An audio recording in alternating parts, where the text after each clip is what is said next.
La grande rencontre citoyenne du Rassemblement pour la patrie et la modernité a fait l'actualité dans la sphère politique gabonaise au 4e arrondissement de Libreville en présence des dignitaires, représentants des partis politiques, sociétés civiles, auxiliaires d'administration et populations venues du Grand Libreville ce 27 juillet 2024 à la salle du Carré F de Glace.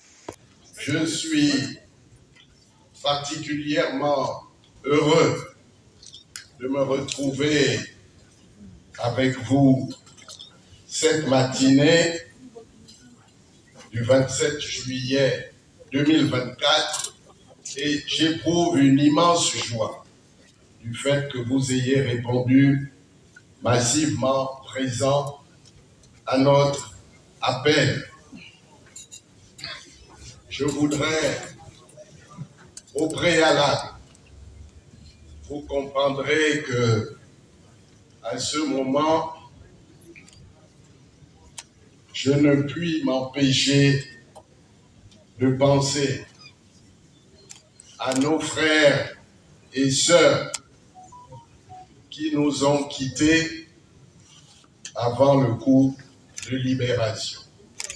Je ne puis m'empêcher de penser à nos pères et mères qui n'ont pas eu la chance de vivre ces moments, ou à celles et à ceux qui sont tombés pendant la lutte.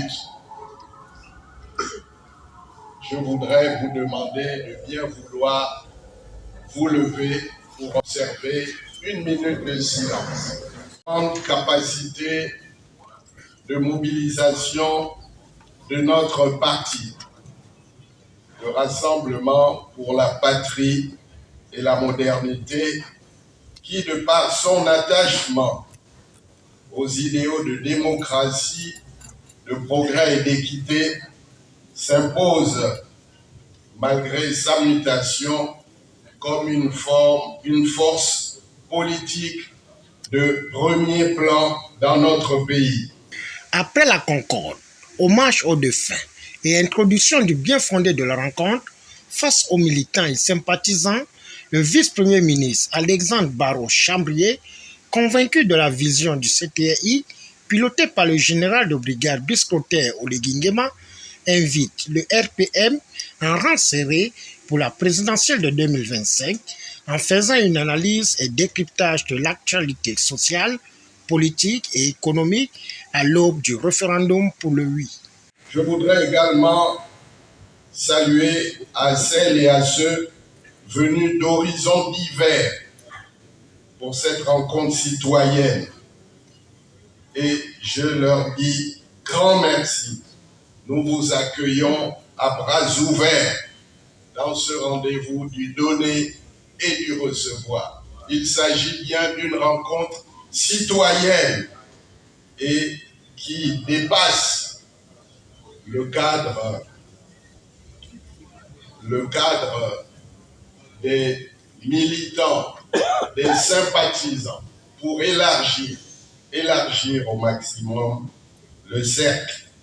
Et je voudrais une mention particulière pour nos aînés, nos parents, nos sages qui sont là et qui se sont battus pour la transition politique. Et je voudrais rendre hommage au premier d'entre eux, au président Paul Malékou, que je vous demande d'acclamer. Que de chemin parcouru ensemble depuis 2015. Que de sacrifices consentis pour notre idéal commun. Cela n'a pas toujours été facile, mais nous avons tenu ferme, nous avons tenu le cap, malgré les sceptiques, malgré les pessimistes et malgré ceux qui doutaient.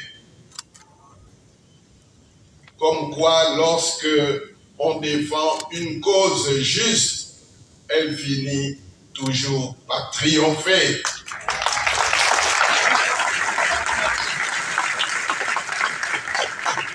Et je vous avais dit que nous allons faire ce qu'il faudra, ce qui n'a jamais été fait pour faire partir les imposteurs du CETRI. Ont pris leur courage à deux mains pour finaliser et faire en sorte que notre pays retrouve les raisons d'espérer.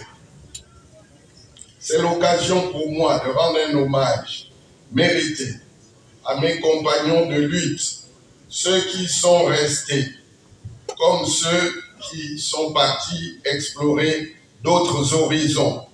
À tous, je dis merci, car je reste convaincu que nous partageons un même idéal, celui d'un pays plus démocratique, tourné vers le développement et la justice sociale. Analyse objective et approfondie de la situation née du coup de libération du 30 août 2023.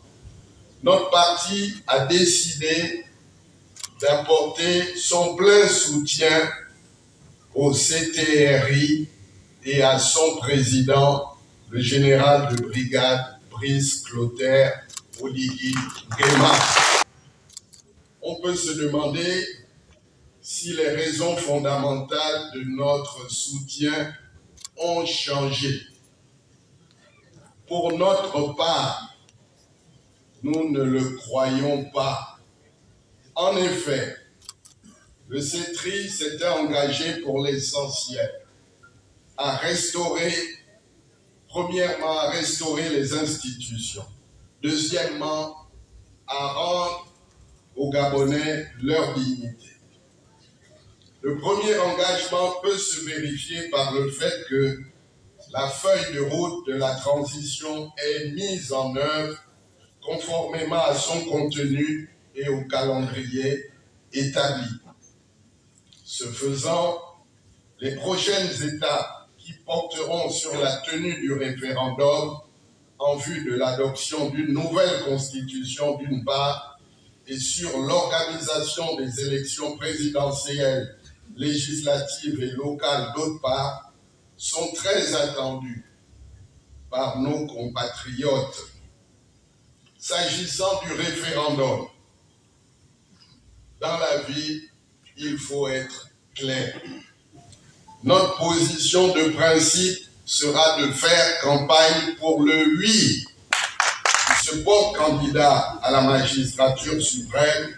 Tout naturellement, nous lui apporterons notre appui politique multiforme et ce, pour diverses raisons, dont la principale est qu'il incarne désormais l'espoir d'une grande partie du peuple gabonais.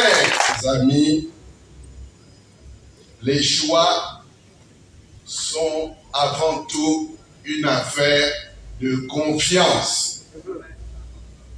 Il a par ailleurs fait la démonstration en très peu de temps de sa détermination à doter le pays d'infrastructures de base indispensables à l'accélération de son développement et à lutter contre la pauvreté, ce qui est un atout non négligeable au regard du retard enregistré par notre pays dans ce domaine.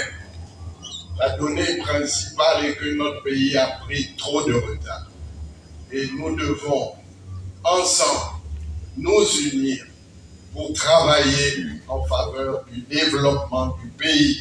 Nous n'avons pas de temps à perdre pour des guerres politiciennes, des guerres de leadership, des guerres d'ego, pour des personnes souvent que nous avons connues dans le passé et qui n'ont pas toujours démontré les aptitudes à la fonction.